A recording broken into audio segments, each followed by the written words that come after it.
4, Shaurya, Jaipur. I sat there shocked. Mariah had been through so much. Her life had unfolded like a rose.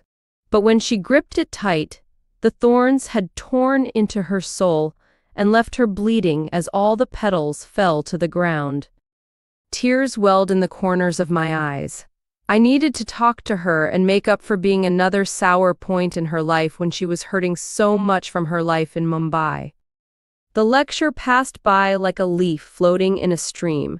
None of the professor's words reached my mind while I was looking so far ahead, waiting for time to inch forward so I could confront Mariah. By the time I made it to the terrace of our building, I was breathless. I tried to calm myself, though I feared Mariah wouldn't show, and the minutes felt like they were hours ticking by. My heart swelled as she finally came into the private space. Rising to my fight, I took my chance to change both our lives. Mariah, you need to change your life. Give it a second chance. The story of your life shouldn't end on such a bitter note. What? She looked at me, lost in the words. You left this in my bag. I handed the diary to her, holding my breath for the outrage I knew would come. You read my diary. Jerking it from my hand, her jaw tightened with the rise of her anger. How dare you? You have no right to do something like that. Mariah, I know. You have every right to be angry with me. My face was stern and it made her flinch. Listen, I know everything now. I understand what's been going on. How could you? Tears were starting to fall from her eyes. You have to change your story. Don't end it there with everything falling apart around you. I was fighting back my own tears. You're my friend, and to think such horrible things have come to pass in your life is heartbreaking. It was unexpected, but you did what you could to fix it. You need to continue. Change the ending. There in that book, this is not your story. You have no right to tell me this. She hugged her diary tight, shaking her head in denial. Someone like you, who can't follow his dream, can't confess his love to Kasturi. You have no right to want to change my life. This is not your story, Shaurya. I am a coward, unlike you, Mariah. My shoulders slumped. You have the power to change your life. But I have failed. You've seen that look on my face, watching the train. If you are brave enough to get to the station, why don't you let yourself follow through? She hissed. Instead, you stood there like a fool even while I was struggling. And here you stand telling me what to do? You can't even tell Kasturi how you feel about her. That has nothing to do with this. I balled up my fist. And had I known it was you at the station, it would have been different. Really? Her brow furrowed with her disbelief. So some other girl would have found herself in the same situation, a man slamming into her while another just watches her work fly away forever. I was lost. I was afraid. I closed my eyes, the sensation of the chains from the bench coming back across my soul. You don't know what it is to have parents who don't believe in you, that want you to be content with the same life they live. To feel the chains of your self-doubt tighten in that one moment when you should have been able to make your dreams come true. I do, Shaurya. She spat without missing a beat. And what is it that stops you from confessing to Kasturi that you love her? You can't blame your parents for that. I didn't know how to answer that. Fueled by rage and despair, I stomped past her, leaving her on the terrace. As I crossed the threshold of my front door, I could hear Mariah's angry footsteps on the terrace. The door clicked to a close, and I leaned back on it. I covered my face in shame. I had managed to push a friend away and make matters worse for her and me. All I'd wanted to do was help, but Mariah had a point. How could I help when I was unwilling to fix my own problems? For me, it had seemed easy and clear what she should do. Not give up. But I was the one who needed to take that advice. I needed to not give up on my life and settle for this dissatisfying ending I'd given myself. The night my parents shot my dreams down, I was feeling rebellious, but the empty frame on my wall was an acceptance of my giving up. No, that was not what I had intended. The frame was the person I hadn't become yet. The person I wanted to be would fill that frame someday, but staying in Jaipur guaranteed it stayed empty. That was the truth. I felt terrible for Mariah, but she was right. How could I push her to change her story when I refused to take the steps needed to change my own? Falling on the bed, my thoughts circled round and round again, from Mariah's words to her diary. In some place between them were the answers as to what to do about my own problems. 25. Mariah's diary. Is this really not my story? Shaurya thinks he is a coward, but only a brave man could have done what he did today on the terrace. What else could drive someone to confess they read a diary, and then go as far as pushing the person who wrote it to change their lives? To be honest with myself, it has felt good to start again in Jaipur. Here there are no reminders of him. People are encouraging and friendly. No one here has endured the rumors or seen the fall of my marriage. Shaurya may have overstepped, but it doesn't mean his words were wrong. Give my life a second chance. I can start again in Jaipur. This time, I am making my own career, standing on my own 2 feet, unlike my life before. A new beginning to a new story, not a chapter tacked on to the end of the last one. Shaurya, though, he's a mess. So eager to help a friend, yet unable to fix his own dilemmas. I want to help him break those chains of self-doubt, but like him, I will have to break my own first. It felt wrong to be arguing in the terrace like that, but I was riding a wave of anger. My precious diary, you betrayed me yet again. Then again, you are only a book that holds the story I place inside your pages. 26. Anubhav, Bangalore. For weeks, I wandered the streets. I've been sleeping in my office since I had failed to pay rent at my flat. I had the money, but no desire to make the effort to withdraw it from the bank. It was hard to tell me apart from a homeless man, but then again, I had become one. I had allowed myself to fall to such a lowly place in society with no sense of shame. Before, I drank to drown the grief, but at this stage, I was drinking to stay drunk. Being sober made it too obvious what I had done to myself, to my dream, to my life. My neat haircut grew ragged.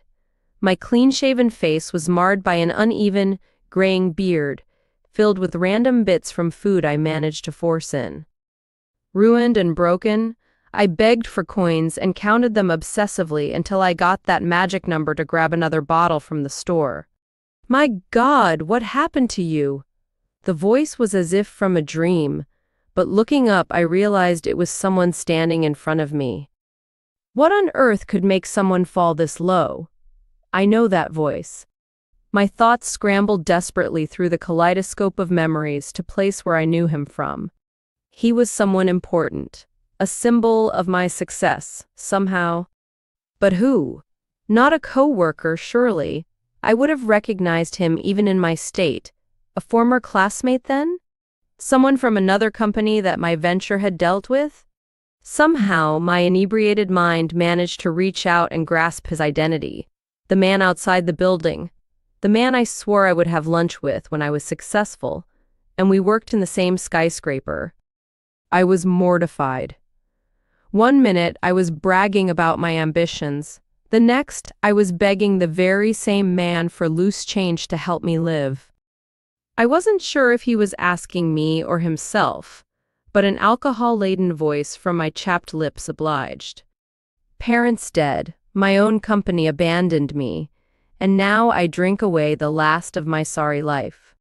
He grimaced as my laughter changed to coughing. Go home. Find yourself again. I froze. A moment of sobriety shook through me. Find myself? You had dreams. He shoved money in my palm and we locked eyes.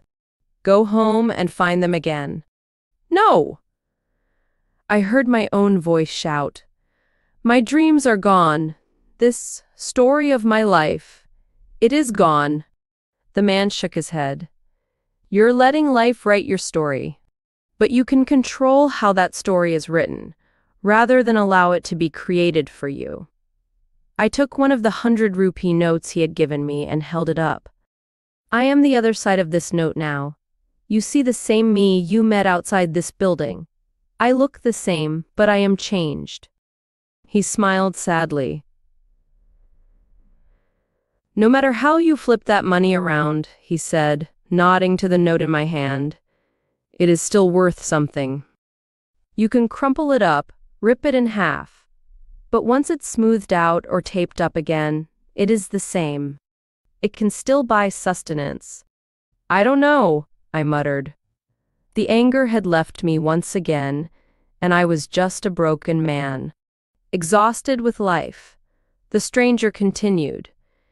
It will be hard, but at some point you will understand that your story is your own. Then you can move forward and keep creating it. You are a strong man, my friend.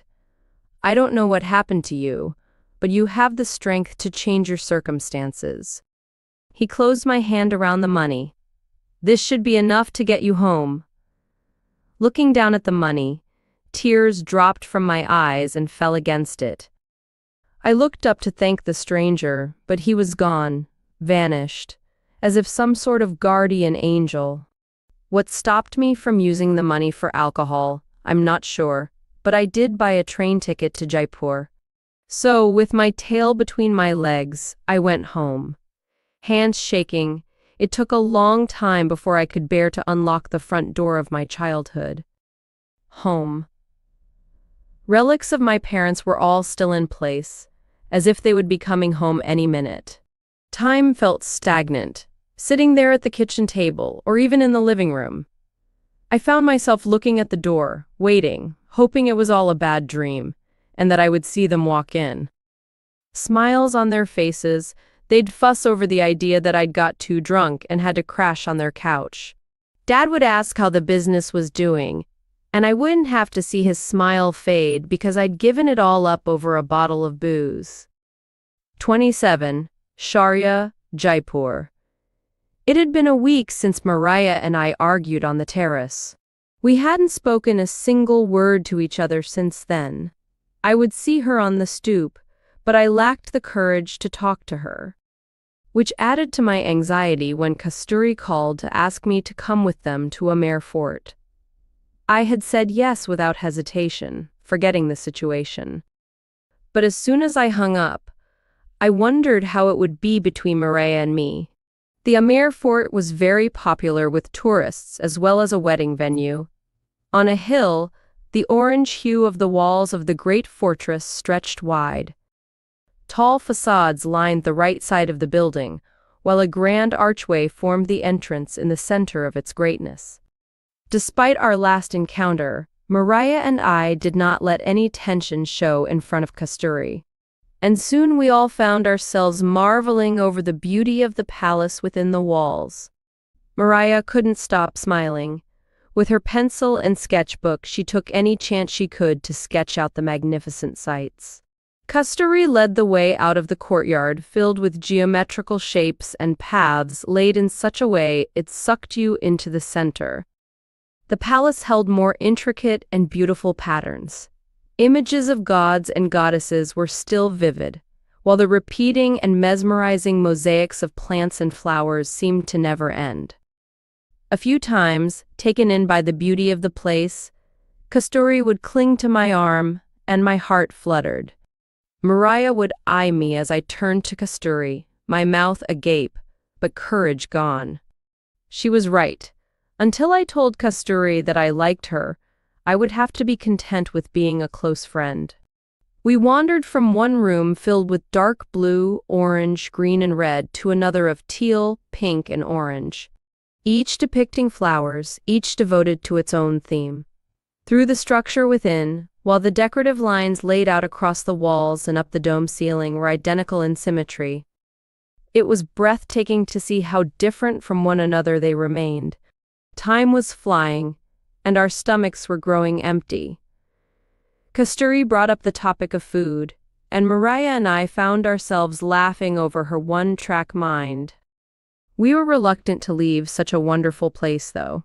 I had been there so many times, but seeing Mariah's face light up and be inspired by it changed it for me. The cliffs grew dark as the sunlight faded.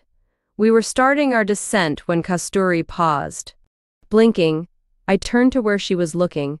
The wind howled as my eyes fell on a man standing some distance from us, his toes off the edge of the plateau, his face taut, his eyes glazed. A shiver went down my spine. 28, Anubhav, Jaipur. Despite the stranger's optimism, I knew I was nothing but a piece of trash, throwing everything I had left to the gutters. With the memories of my loving parents everywhere I turned, my drinking increased once I was home. Moving to a hotel didn't help. Broken beyond anything I ever imagined, I found myself at the very place I proclaimed I would be king. Amber Fort, where my parents dreamed I would one day get married. But what woman would want a drunken fool such as me? Even the beauty of Amber Fort could not hide that. Echoes from the past crept in and out as I staggered through the beautiful place. Finally, I ran down to where I could peer beyond the railing to the cliff's edge. The wind whistled, hissing my dark failures and thoughts to me. I climbed under the railing and I shared my last bottle with it. I laughed a little over the fall of the bottle. It smashed far below as my toes dangled over the lip of eternal death.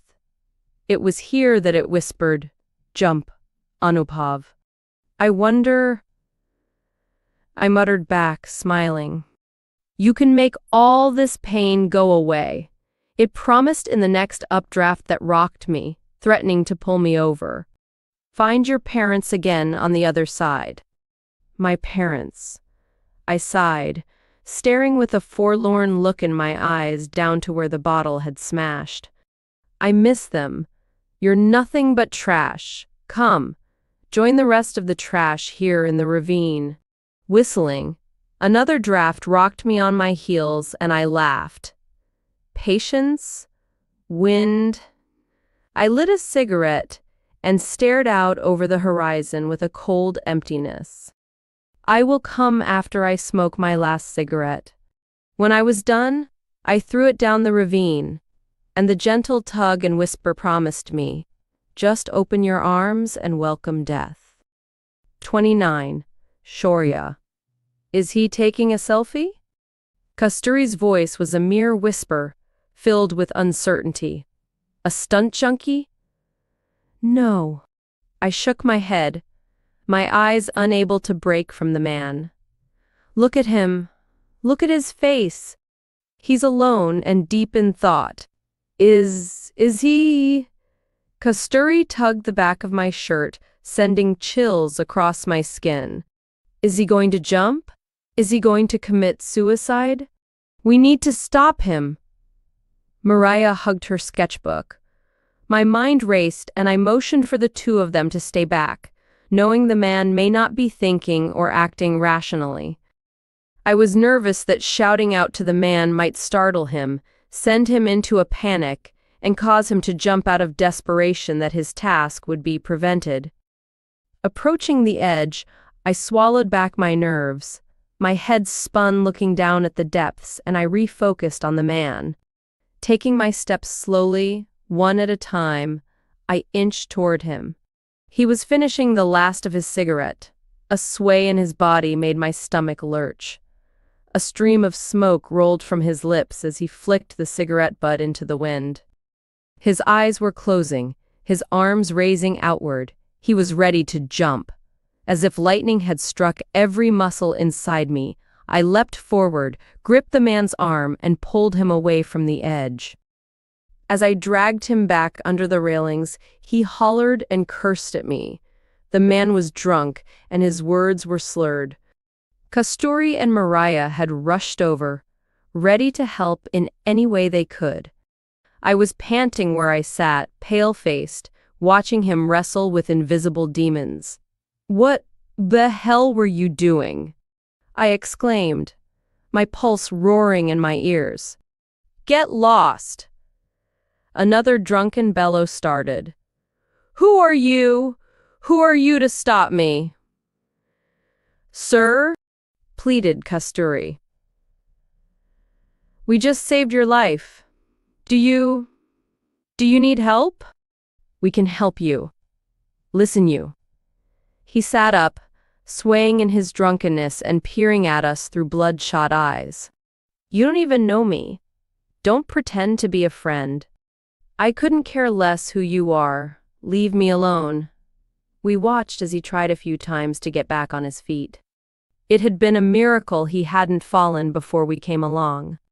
I rose to my feet, ready to fight him if he tried again, and he tried to shove me to the side. All he accomplished was that he stumbled backward and fell back to the ground. Relief washed over me, and I folded, leaning on my knees, trying to catch my breath and slow my heart. Maria handed her sketchbook to Kasturi, and with inspiring calm, she knelt next to the man and took his hand. "We are not going anywhere." Her voice was solid, the tone emerging from her lips like words from the man's own mom. "No, just—" He was still angry, but his voice whimpered with each outcry. "Just leave me alone." "You mean to let you jump?" I looked at him, baffled. "Leave you alone to die?" "Yes, that's it. I want to die." Tears were pouring down his rage-filled face. "I am nobody, especially to you. Why are you interfering with my life?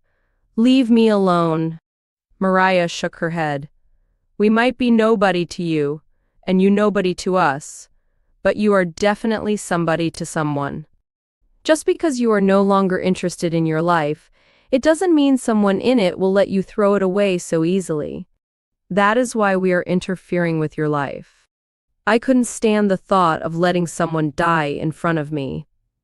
Kasturi started to cry, hugging Maria's sketchbook for comfort. "Not like that." The man rummaged through his pockets. Pulling out a cigarette and lighter, he lit another one and took a long draw from it. "Then it's simple. Walk away. I never asked you to watch." "Shut up!" The shout startled us all. It was Kasturi. "We are going nowhere without you." "Why don't you understand?" Again the drunken whine and tears flooded out of him, his cigarette bouncing between his lips as he spoke. "I don't have anything or anyone to live for. I am nothing. I never wanted anything from life." I came over to sit on the other side of the man and handed him what was left of the bottle of water I was carrying. "Here, drink this. It'll help clear your head. Tell us who you are and what happened with you." After a long moment of silence, he finished the cigarette and the water. Sighing, he took in our faces with a scowl across his face. Sighing again so heavily you would think a great amount of boulders were stacked on his shoulders. He started to tell us his story. "I don't know who you are, but I'm Anubhav, and this is my story." 30. Shaurya.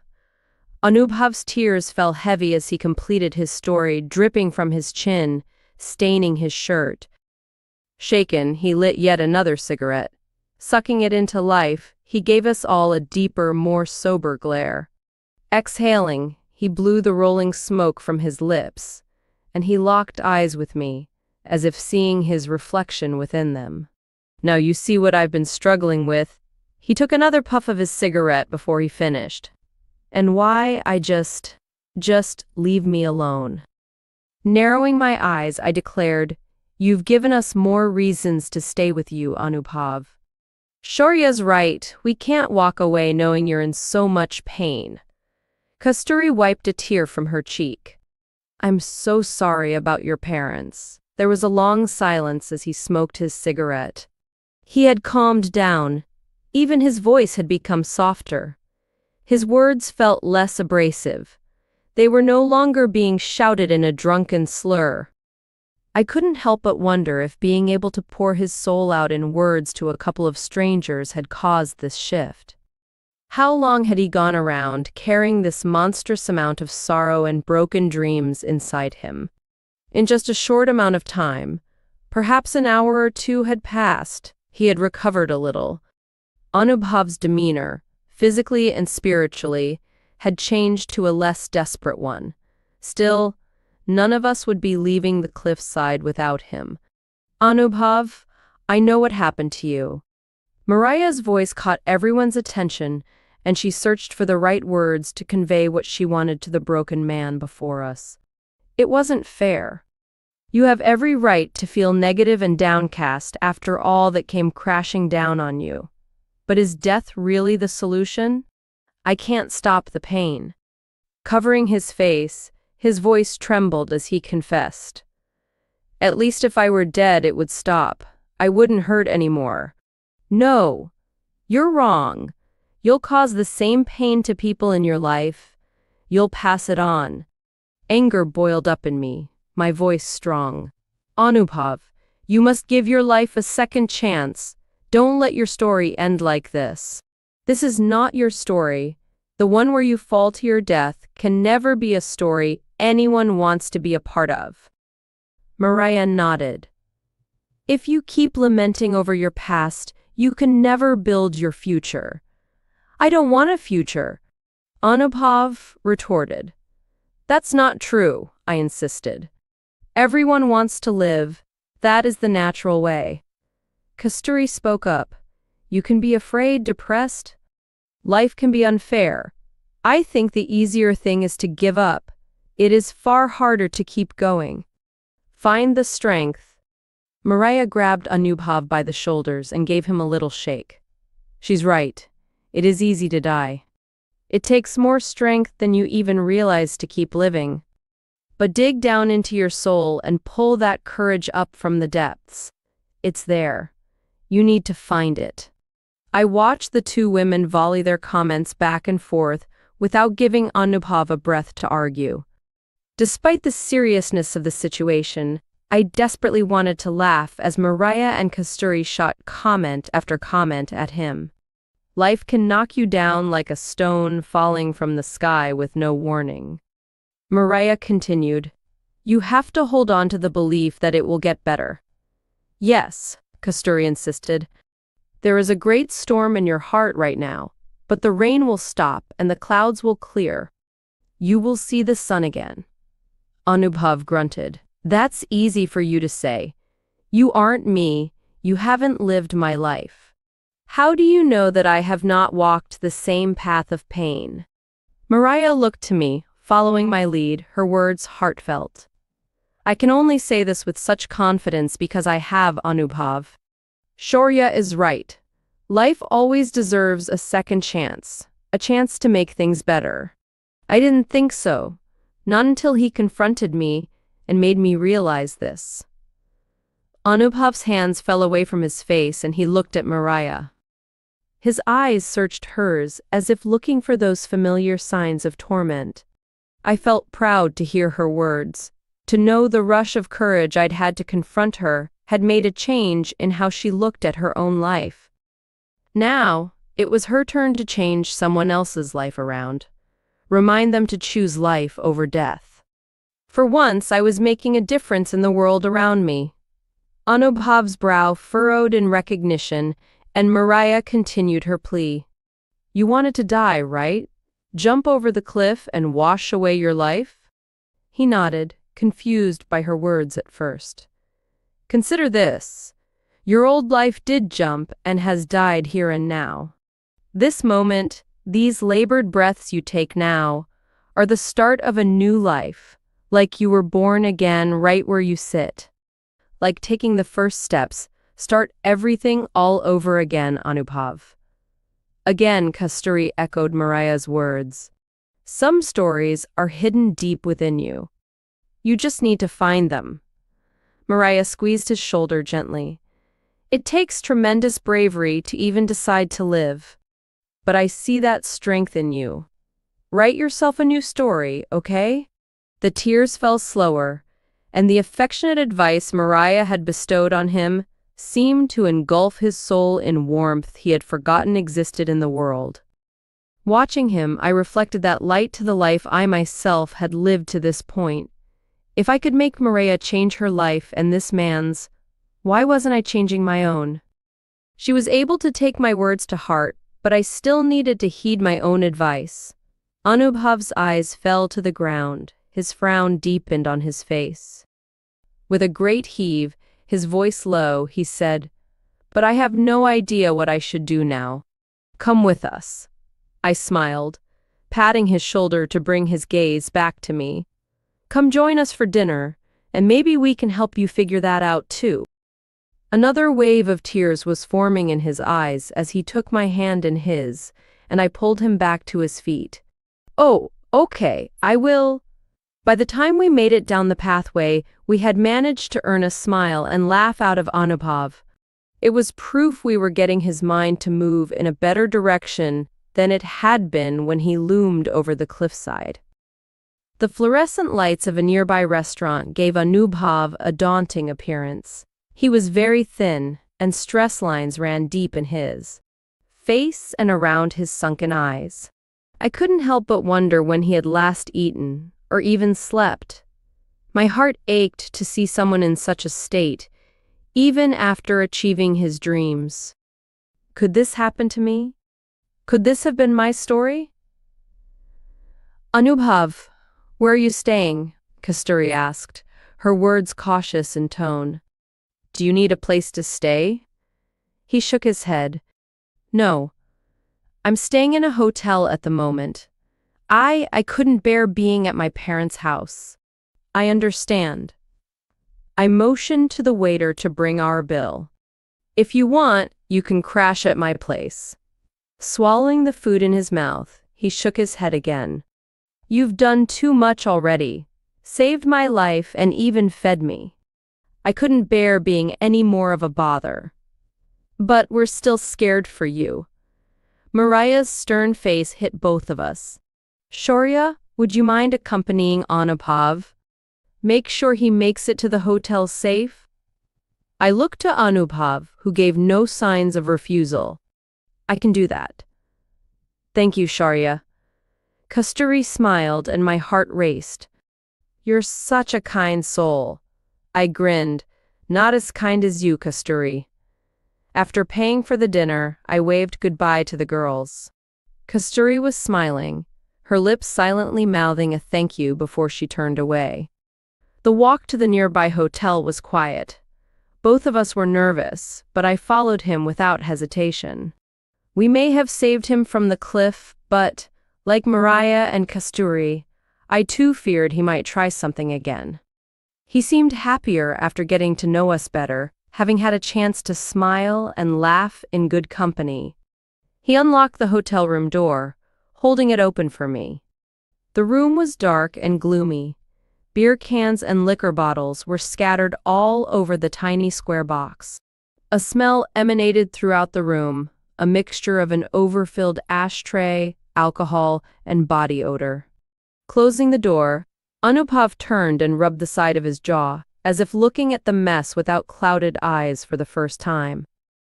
Grabbing the tiny garbage can, he stumbled from one piece of trash to the next, chucking it into the bucket. Feeling great sorrow for him, I joined in the process until we couldn't fit anything else into the trash can. "I'm sorry," he mumbled, too ashamed to look me in the eyes. "I've really let myself go." "It's okay," I said gently. "After what you told me, I can't say I wouldn't find myself doing the same." He gave me a half-hearted smile. "Thank you." Nodding, I sat in the only chair in the room. "Anyway, you don't have to apologize to me. All I ask is you give life a second chance, Anubhav." Rubbing the back of his neck, he looked towards the bathroom. "I'm going to go clean up. I smell like a homeless man."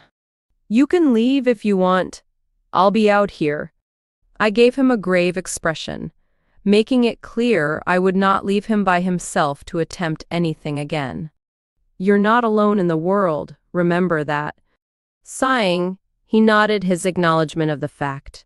When the bathroom door opened again, steam rolling out, he looked more alive than he had all night. Shuffling to his bed, he landed belly down onto the mattress, gripping his pillow in his arms. He began snoring a minute later, though the muscles in his back remained tense. He had a long fight ahead of him. It wouldn't be any easier for him to start life over again than it was for me to board the train to Mumbai. Smirking, I muttered under my breath, "At least the alcohol did you one favor. I don't think you would have slept so soundly otherwise." 31.